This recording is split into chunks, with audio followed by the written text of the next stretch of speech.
Palavra da Verdade, com Hernandes Dias Lopes. Irmãos amados, vamos abrir então a palavra de Deus no livro de Eclesiastes, capítulo 9. Livro de Eclesiastes, capítulo 9.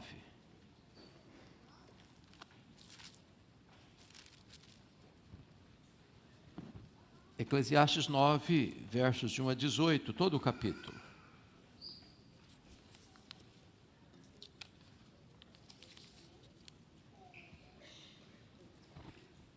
Está escrito: deveras me apliquei a todas essas coisas para claramente entender tudo isto, que os justos e os sábios, e os seus feitos estão nas mãos de Deus. Se é amor ou se é ódio que está à sua espera, não o sabe o homem, tudo lhe está oculto no futuro. Tudo sucede igualmente a todos. O mesmo sucede ao justo e ao perverso, ao bom, ao puro e ao impuro. Tanto ao que sacrifica como ao que não sacrifica, ao bom como ao pecador, ao que jura como ao que teme o juramento. Este é o mal que há em tudo quanto se faz debaixo do sol. A todos sucede o mesmo. Também o coração dos homens está cheio de maldade. Nele não há desvarios enquanto vivem, depois rumo aos mortos. Para aquele que está entre os vivos há esperança, porque mais vale um cão vivo do que um leão morto. Porque os vivos sabem que hão de morrer, mas os mortos não sabem coisa nenhuma, nem tampouco terão eles recompensa, porque a sua memória jaz no esquecimento. Amor, ódio e inveja, para eles, já pereceram.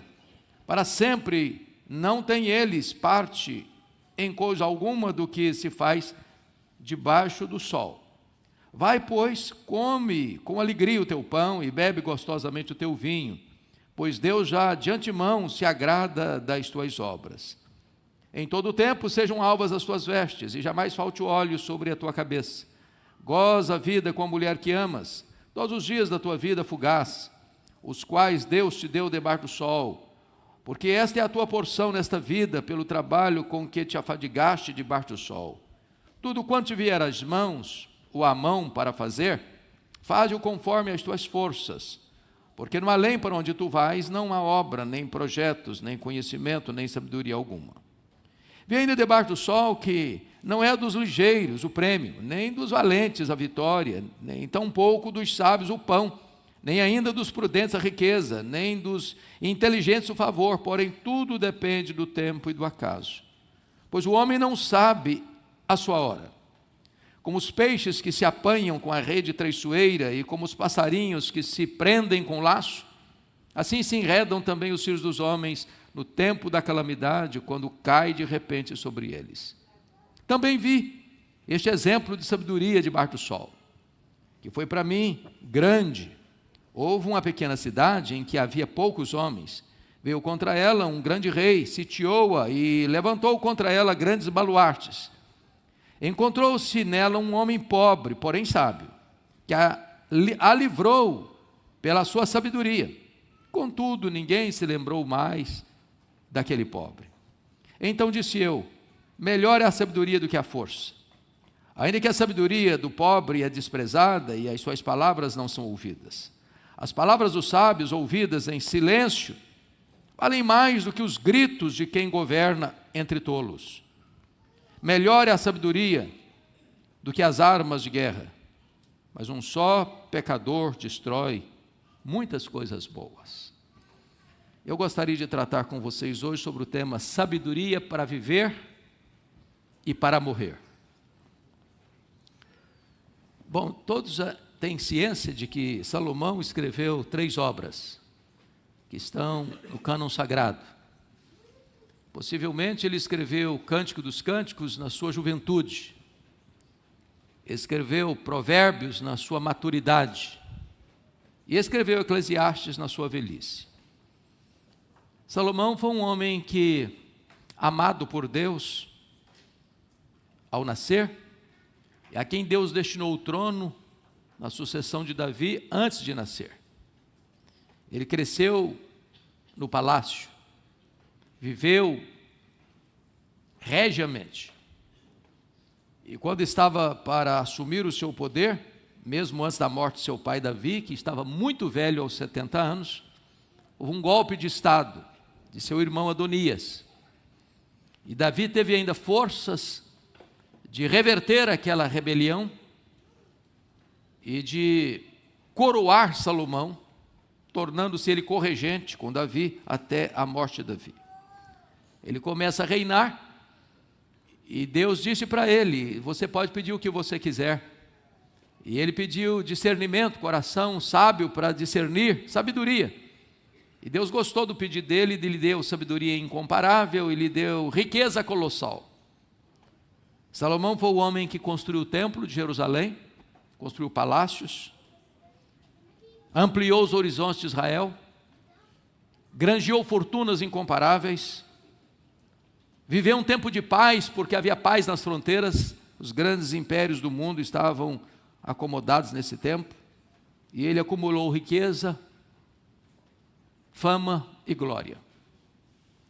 Porém, Salomão, ele cometeu muitos e graves erros. Se você ler Deuteronômio 17, Deus tinha estabelecido princípios para os reis, ou para os reis que viriam. E o primeiro princípio que Deus estabeleceu é que eles não podiam multiplicar mulheres. E Salomão, dentro da sua política internacional, de diplomacia, ele casou-se com mulheres dos vários povos ao redor, como que fazendo tratados diplomáticos, a ponto de ter 700 princesas, 300 concubinas, contrariando frontalmente ao preceito divino. Deus havia dito também que não podia multiplicar carros, nem cavalos, sobretudo o Egito, porque Israel deveria confiar em Deus e não no seu poder militar. E ele fez o contrário. Ele comprou carros e cavalos e importou carros e cavalos do Egito, mergulhando nesse mercado internacional. A Bíblia diz que ele não podia multiplicar ouro. E ele multiplicou muito ouro. E se você ler atentamente 1 Reis, você vai ver que a pompa do palácio de Salomão era uma coisa extravagante, a ponto de ele dividir o seu reino em 12 províncias, e em rodízio, cada província devia trabalhar para manter todo o palácio, com milhares de pessoas à sua mesa todo dia, com muita fartura e muita pompa, de tal maneira que o povo trabalhava para sustentar a corte, e não a corte trabalhava para ajudar o povo. Mas Salomão fez o pior. No final da vida, ele vai fazendo concessões a essas mulheres, ele vai relaxando o seu compromisso com Deus, ele vai construir capelas de frente ao templo de Jerusalém, para que as suas mulheres estrangeiras adorassem os seus deuses, e ele conclui o seu reinado de maneira trágica, ele mesmo adorando essas divindades pagãs. Deus se irou contra ele, e disse que ia tomar o reino dele, ia dar a um servo dele, chamado Jeroboão, mas não o faria nos seus dias, não por amor a ele, mas por amor a Davi, e não daria todo o povo, mas preservava a tribo de Judá, para cumprir a dinastia davídica, de onde viria o Messias. Quando ele morre, o seu filho Jeroboão, insensatamente, não atende o povo, porque tem um ditado brasileiro conhecido nosso: não tem almoço de graça. Se alguém está comendo de graça, alguém está pagando o dobro. Então todo o luxo, e toda a glória, e toda a pompa da corte salomônica, quem estava pagando era o povo, com pesados tributos, com impostos abusivos, até com trabalhos forçados, escravos. E então o filho deles insensatamente não atende o pedido do povo para aliviar os impostos, e a nação é dividida. E quando você vai estudar a história, a divisão do reino de Israel, que foi um colapso espiritual, moral da nação, nasceu dentro do palácio de Salomão. Então, quando ele escreve Eclesiastes, ele vive essas angústias, esses dilemas suas crises.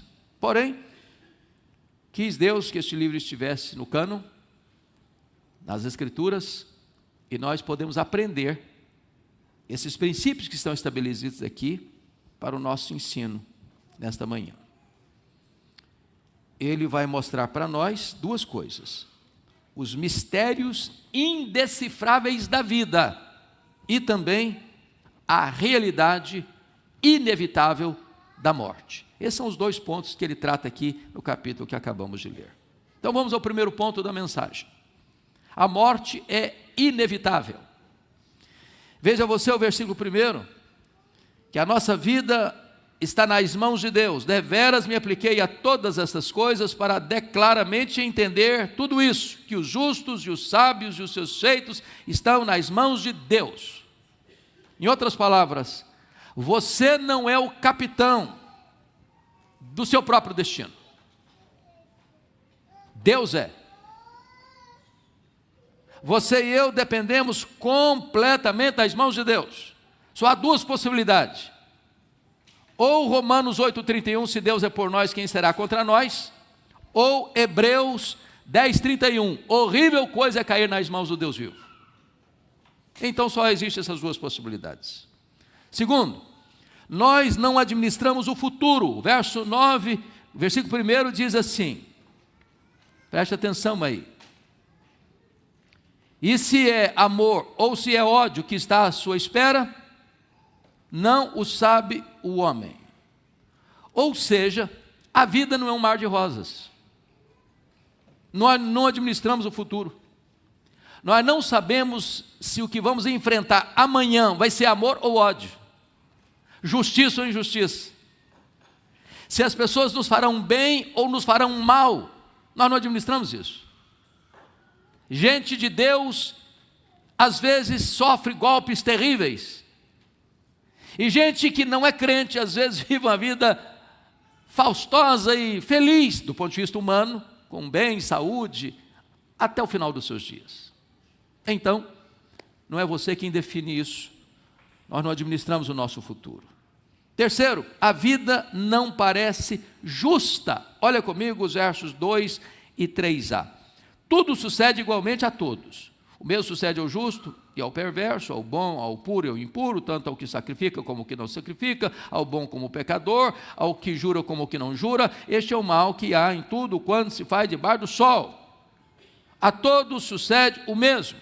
É claro que ele não está falando aqui que se você é crente ou não é crente, você vai estar tudo bem aqui e na eternidade também. Ele não está falando disso, está falando debaixo do sol. Debaixo do sol. Então, o que você vê aqui? Você vê um Jó, homem de Deus. Nunca ninguém, diz a Bíblia, é o homem mais piedoso da sua geração. Não há ninguém na terra semelhante a ele, homem justo, ímpio, temente a Deus, se diz o mal. O que aconteceu com ele? Perdeu os bens, enterrou os filhos, perdeu a saúde. A mulher dele mandou ele morrer. Os amigos o acusaram de pecados graves que ele não cometeu. Você pode olhar a história de um Estevão, um homem piedoso, que é apedrejado por homens enraivecidos. Você encontra um Paulo sendo degolado. Você encontra um Pedro sendo crucificado de cabeça para baixo. Ou seja, você vê coisas más acontecendo com homens e mulheres de Deus. Em outras palavras, a moralidade não é proteção contra a mortalidade. Vem um acidente, morre crente e descrente. Acontece um terremoto, a casa do crente desaba, como desaba a casa do não crente. Vem uma pandemia, morre crente e morre descrente. Então, parece nem sempre que a vida é justa. Quarto, a morte é absolutamente certa. Versículo 3, parte B. Quando ele vai tratar, notem comigo, a todos sucede o mesmo, também o coração dos homens está cheio de maldade, nele o há desvarios, enquanto vivem depois rumo aos mortos. Ou seja, não importa se você é crente ou descrente, se você é justo ou injusto, qual o final da linha? A morte. Todos rumam para onde? Para a morte. A não ser que Jesus volte antes, ninguém vai aqui contornar a estrada inevitável da morte. Agora, o ponto 2 dessa mensagem é que vai mostrar que a morte é implacável. Versos 4 a 6. Primeiro, a morte fecha a porta da esperança. Verso 4a. Porque aquele que está entre os vivos, ou para aquele que está entre os vivos, há esperança. O que significa isso para nós? Enquanto a pessoa está viva, tem esperança de quê? Se arrepender de seus pecados, de confessar os seus pecados, de abandonar os seus pecados, de ser perdoado por Deus, de receber vida eterna. Morreu, acabou. Não tem missa de sétimo dia, não tem sacrifício que possa fazer na terra para reverter esse destino, acabou. Então agora aqui é a única chance. Ao homem está ordenado morrer uma só vez, e depois disso o juízo. Segundo, a morte acaba com todo o prestígio, versículo 4b, quando ele diz, porque mais vale um cão vivo do que um leão morto. Preste atenção aqui, o leão é o rei da selva, é o rei dos animais. Onde chegou o leão, ele impõe respeito. Todos os animais têm medo dele. Um cão não tem sucesso diante de um leão. Mas se o leão está morto, ele não ruge mais, ele não ataca mais, ele não tem mais qualquer poder de prevalecer. Aí ele diz que um cão vivo vale mais do que um leão morto. O que significa isso na prática? Que a morte põe fim a qualquer prestígio. Se você for a um cemitério, o homem mais rico está sepultado do lado do homem mais pobre, e um é pó, e o outro é pó também. Ali não tem coroa, ali não tem prestígio, ali o pó é pó, do mesmo jeito. Terceiro, a morte encerra os privilégios. Olha o versículo 5. Porque os vivos sabem que hão de morrer, mas os mortos não sabem coisa nenhuma, nem tampouco terão eles recompensa, porque a sua memória jaz no esquecimento. Vamos entender isso aqui. Salomão está escrevendo diante das suas crises. O que ele está querendo dizer, na verdade, é que os vivos podem se preparar para a morte, mas os mortos não podem mais voltar para refazer aquilo que fizeram de errado. Os mortos não podem alterar o destino que lhe foi imposto pela morte. Morreu o ímpio, vai ressuscitar para a ressurreição do juízo. Morreu o salvo, vai ressuscitar para a ressurreição da vida. Agora, o que ele está dizendo aqui precisa de um reparo dentro do Evangelho. Veja você o que ele está dizendo no versículo 5. Porque os vivos sabem que hão de morrer, mas os mortos não sabem coisa nenhuma, nem tampouco terão eles recompensa. Do ponto de vista evangélico, tem recompensa sim, não é verdade? Porque do ponto de vista do Evangelho, o que acontece? Para mim o viver é Cristo e o morrer é lucro. Morrer para nós é deixar o corpo e habitar com o Senhor. Morrer é partir para estar com Cristo, que é incomparavelmente melhor. E a Bíblia diz, bem-aventurados são aqueles que desde agora morrem no Senhor, para que descansem das suas fadigas e as suas obras os acompanhem. Quarto, a morte encerra as atividades, versículo 6. Amor, ódio e inveja para eles já pereceram. Para sempre não têm eles parte em coisa alguma que se faz debaixo do sol. Isso é verdade. Morreu, acabou. Morreu, acabou. A lei não legisla sobre um morto. Então, não tem mais inveja, não tem mais ódio, não tem mais amor, não tem mais nada. Morreu. Para essa vida aqui, debaixo do sol, cessou completamente qualquer atividade, qualquer prática. Não há mais atividade no mundo dos mortos. Inclusive, diz a Bíblia, não há também casamento. Ou seja, casamento é só para essa vida. Não tem depois. Aproveita agora, porque depois não tem mais. Alguém diz, ufa também, né? Até que enfim. Mas, que pena, podia demorar, podia continuar no céu. Não vai continuar, né? Então não existe casados para sempre.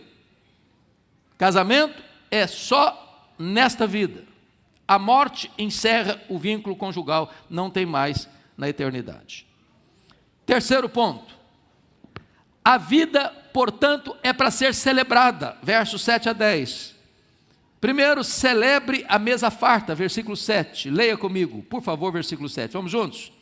Vai, pois, come com alegria o teu pão, bebe gostosamente o teu vinho, pois Deus já de antemão se agrada das suas obras.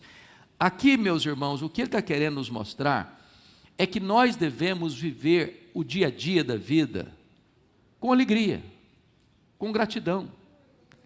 Assentar-se à mesa para comer e beber deve ser um ato litúrgico, um ato de adoração. É por isso que nós temos a prática, eu acho que você deva ter em casa, a prática de orar antes de sentar-se à mesa para comer, de dar graças, comer gostosamente o pão. Agora, é claro que a Bíblia também diz, e Provérbios mostra isso, que é melhor você ter hortaliças, um prato de alface, com amor, com harmonia, do que muita coisa boa na mesa, as comidas mais requintadas, as bebidas mais caras, e ter ódio, não ter harmonia, não ter paz dentro de casa. É melhor um bocado seco, porque um pão com manteiga onde tem amor é um banquete. Mas a mesa mais farta, se não tem harmonia, não tem prazer nenhum. O amor transforma a refeição comum num banquete. Segundo, aproveite todos os momentos da vida, versículo 8, leia comigo o 8. Vamos lá. Em todo tempo, sejam alvas as suas vestes, jamais falte óleo sobre a tua cabeça. Nós usamos, via de regra, esse texto, do ponto de vista espiritual, para dizer, não falta nunca o óleo da unção, as vestes brancas da santidade. Mas não é esse o contexto que ele está trabalhando aqui primariamente. Primariamente, o que ele está querendo dizer? Ele está querendo dizer que a vida precisa ser celebrada em todo momento. Vestes alvas, meus irmãos, são vestes de festa, de celebração, dos heróis de guerra, dos sacerdotes. O que ele está dizendo? Celebre o ordinário da vida. Viva a vida de tal maneira que todo dia seja uma festa. Porque um dos grandes problemas da vida, irmãos, é a rotina. E aí você corre para cá, corre para lá, trabalho para casa, de casa para o trabalho, de casa para a igreja, de igreja para casa, pegando o filho na escola, levando o filho para a escola, e essa rotina, de repente você não vive, não celebra. Você não se veste com alegria. Você não transforma a vida numa celebração. O óleo sobre a cabeça traz a ideia de quê? De alegria, de honra. Isso é dádiva de Deus. Então viva a vida como uma celebração e não como uma rotina pesada, densa, cansativa, enfadonha. É claro que podemos aplicar esse texto do ponto de vista espiritual. Não falte o óleo da unção sobre a sua cabeça, não falte as vestes brancas da santidade na sua vida. Com certeza isso é plausível. Terceiro aspecto, desfrute a vida conjugal. Versículo 9, leia comigo, todos juntos. Goza a vida com a mulher que amas, todos os dias da tua vida fugaz, os quais